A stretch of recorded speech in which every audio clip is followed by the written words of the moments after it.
Good day, friends. Welcome to another Word of Gord. Today we're continuing with Average Folks in the Afterlife. No surprise there. We've been piling it on recently.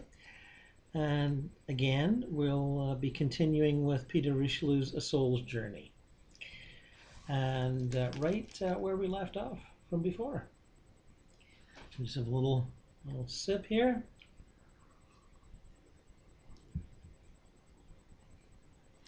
As you'll recall, we were just about to explore Daphne's cottage on the astral plane.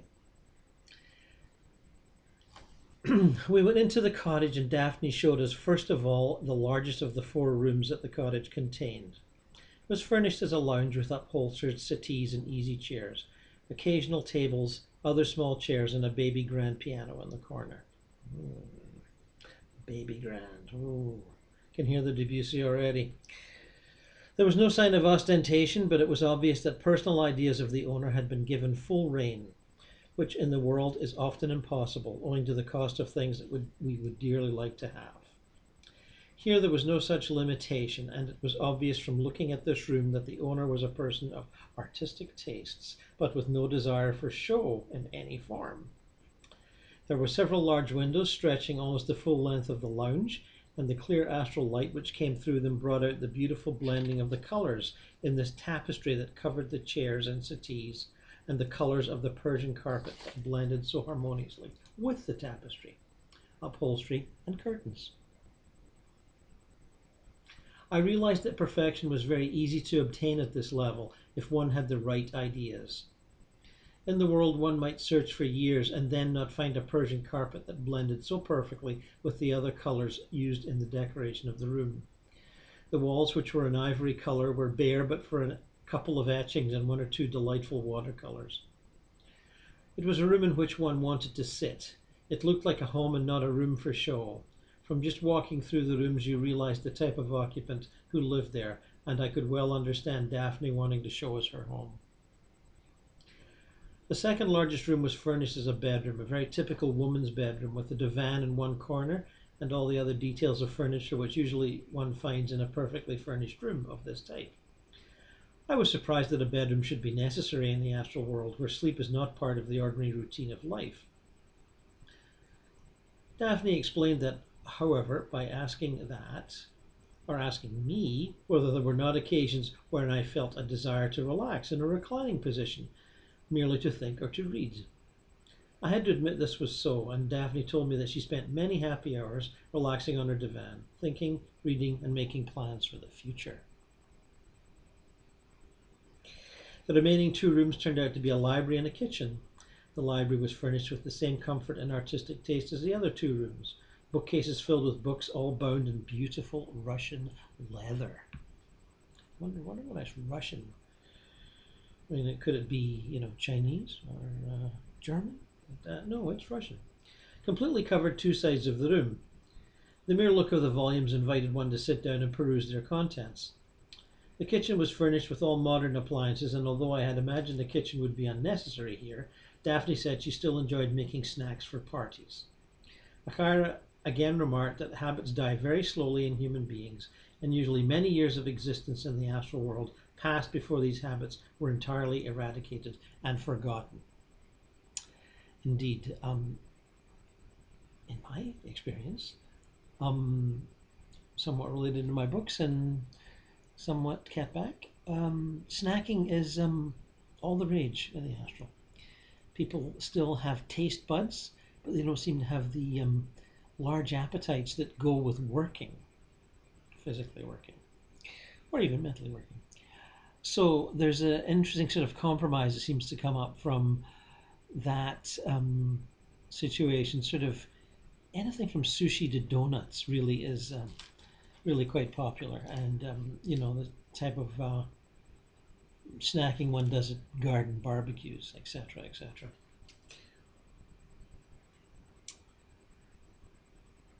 I should have liked to remain here for a much longer time, but I could see Akira was beginning to feel that time was ripe for us to be on our way. I made one last request, and that was to spend a few minutes in the garden. It was very delightful wandering among the flower beds, testing the scent of particular flowers and finding in each case that it was exactly the same as those flowers in the world, but perhaps a little more pronounced. Achara commented on this point by saying I should only be able to recognize a particular scent if I knew what to expect. For example, if there were a flower which I had never seen before and whose scent was unfamiliar to me, I would only smell what I imagined the scent to be, judging entirely from its appearance, whereas the real scent might be quite different from my imagination. The importance of thought and imagination cannot be underemphasized in these worlds. It's the creative force. Daphne saw us to the gate where we wished to her au revoir. I assured her that I would most certainly return to visit her if I were able to find my way.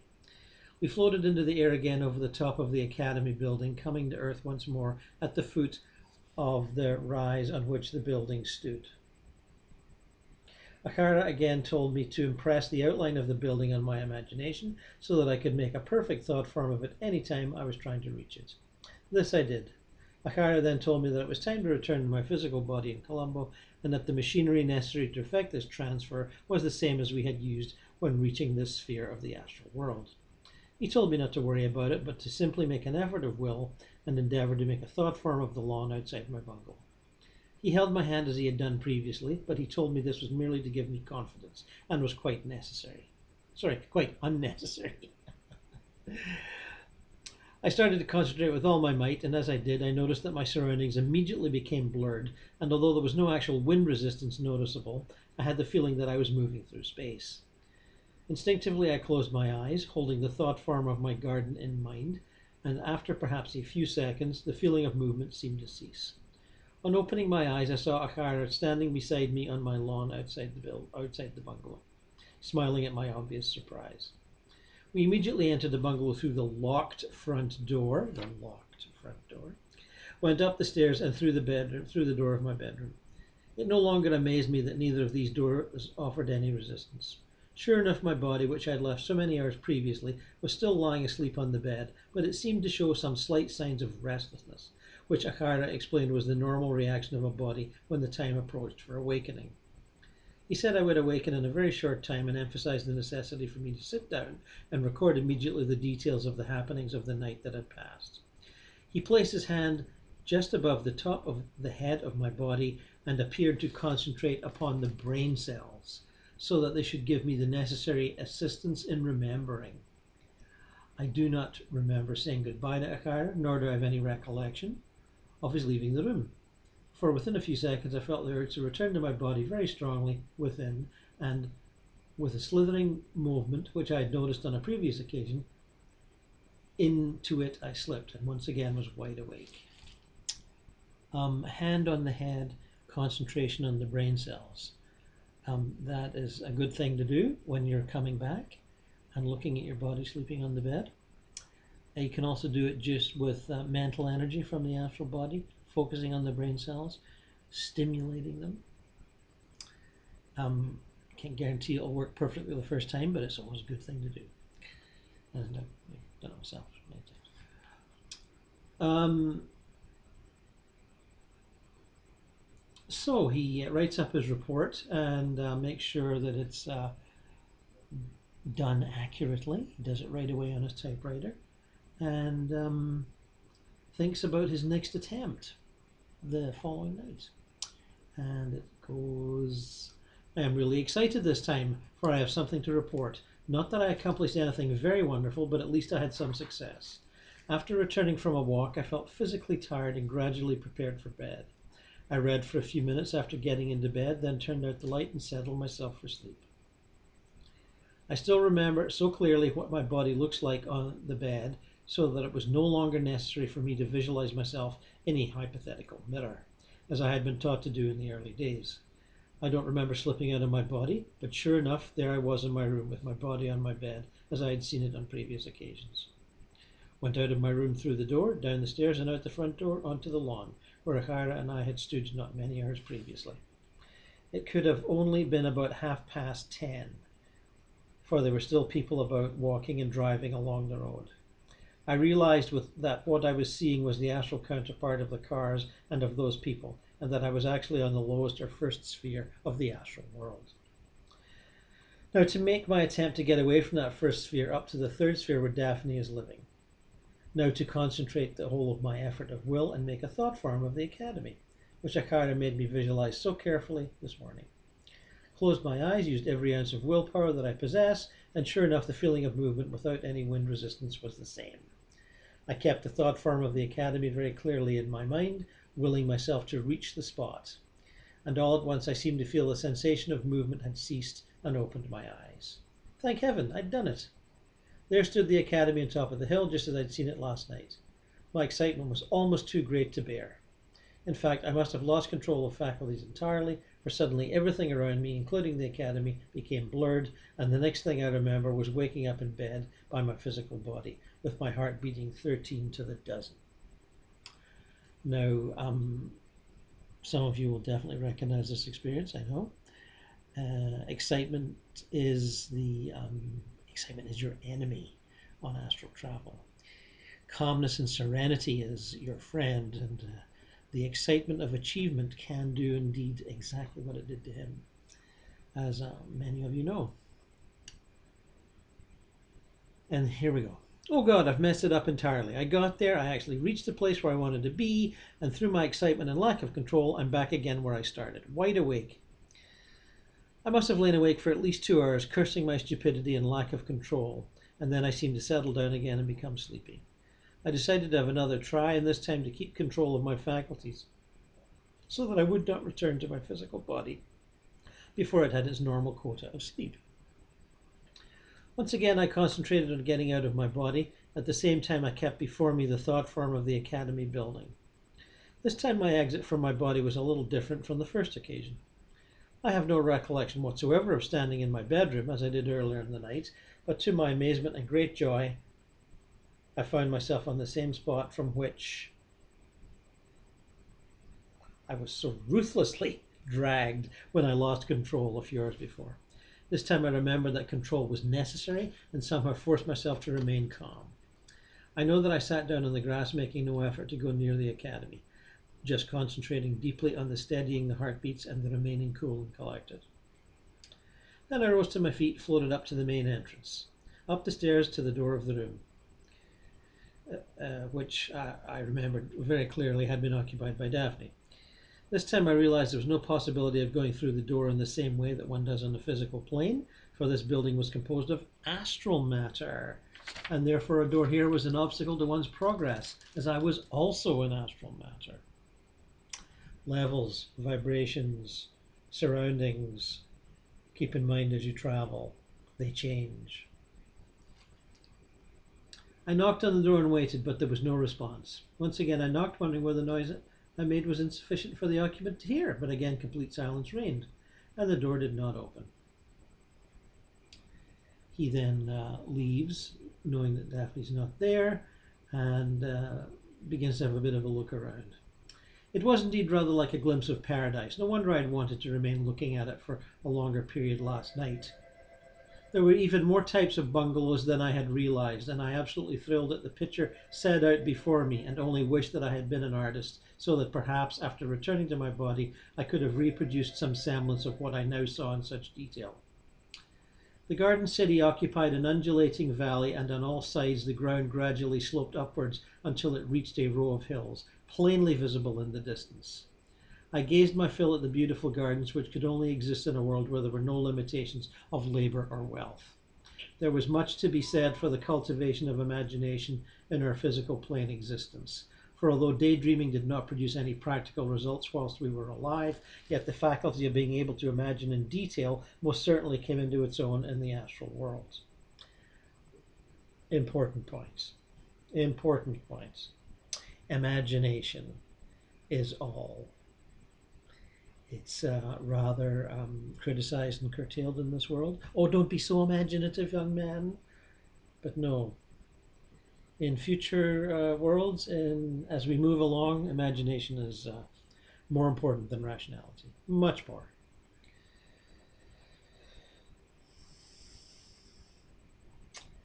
Here one had only to be able to visualize a thing and think strongly about it for the thought to become at once an established fact, a fact which remained just as long as, through thought, one wished it to continue.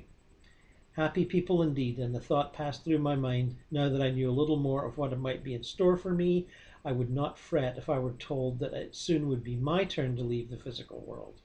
What I had seen and knew made me realize that it is always possible for people who have left the world to be happy, if they really desire happiness.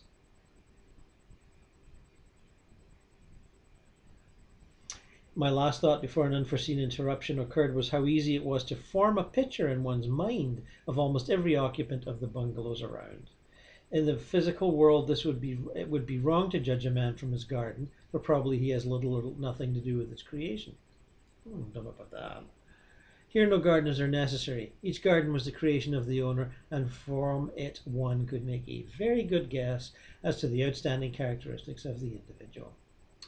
Just then my attention was drawn to a figure in white running towards me along the rustic path. A figure that was shouting as she ran. It was Daphne, of course, and she was obviously excited. "You got here, Henry. I'm so glad. I've been trying to help you so much during the past few hours and thought my efforts had been useless. Some time ago I felt once that you were near me and I was almost sure that you had managed to get through the veil, but the impression gradually faded and I had given up hope.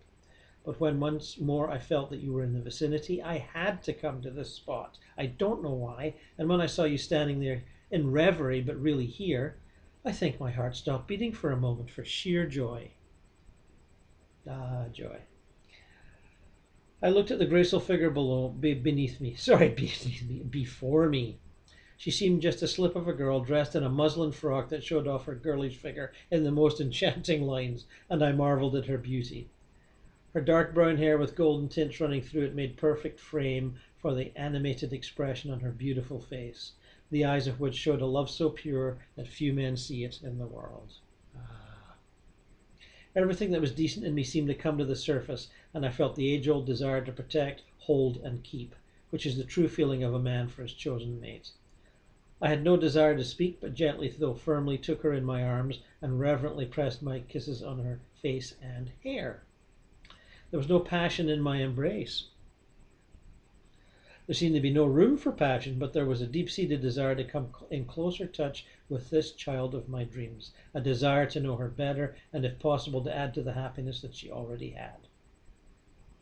She returned my kisses, not at all surprised at what I had done. For a moment her eyes filled with tears which at once I tried to kiss away, almost before they had appeared. Then she hid her face as we turned, and with my arm around her waist, slowly strolled in the direction of her cottage.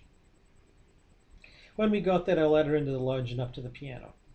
Play to me, darling," I said. "I feel the need for music just at the moment."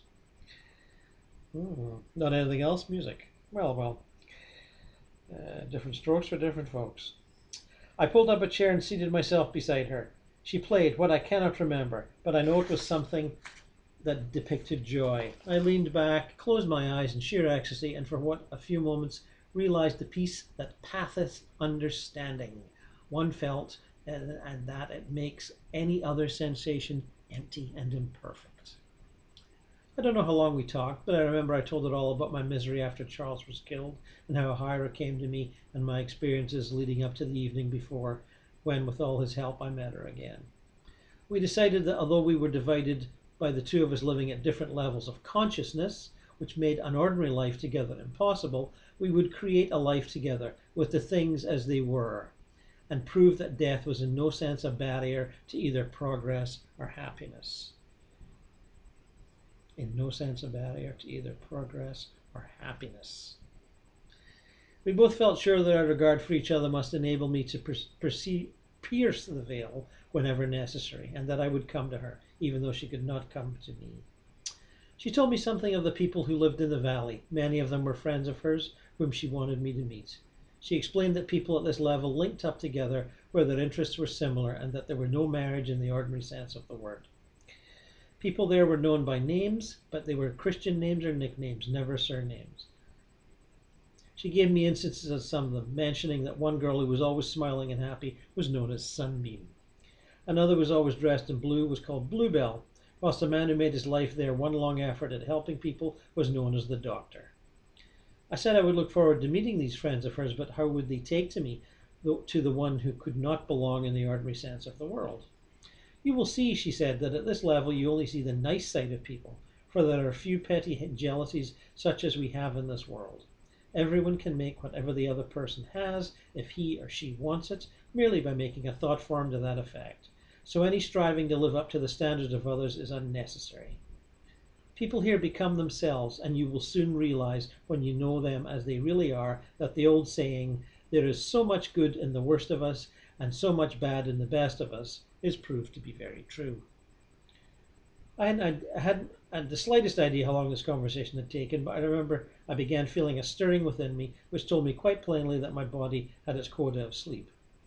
I had just time to bid Daphne goodbye when, without further warning, the walls of the room in which we were sitting seemed to melt into a mist, which instantly evaporated, and again I felt the sensation of moving through space.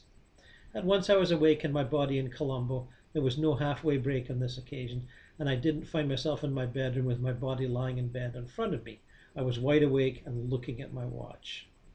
At once I got out of bed, almost 7 a.m., almost rushed to my desk to start my report on the night's happenings, and now I have finished. It is now 10 a.m., and I have just time to shave, bath, and have some breakfast before I may expect Ahira. I wonder what his reaction will be to all I have to show him. The picture of Daphne is still very real. Perhaps I missed my happiness by not marrying her in England when I had the chance. I don't know, but I have no regrets. I feel that perhaps there is a future before us which is infinitely more fascinating and beautiful than anything that could have been our lot in this world. And he is indeed correct. And we will get to that correctness bit by bit as we move along the narrative line.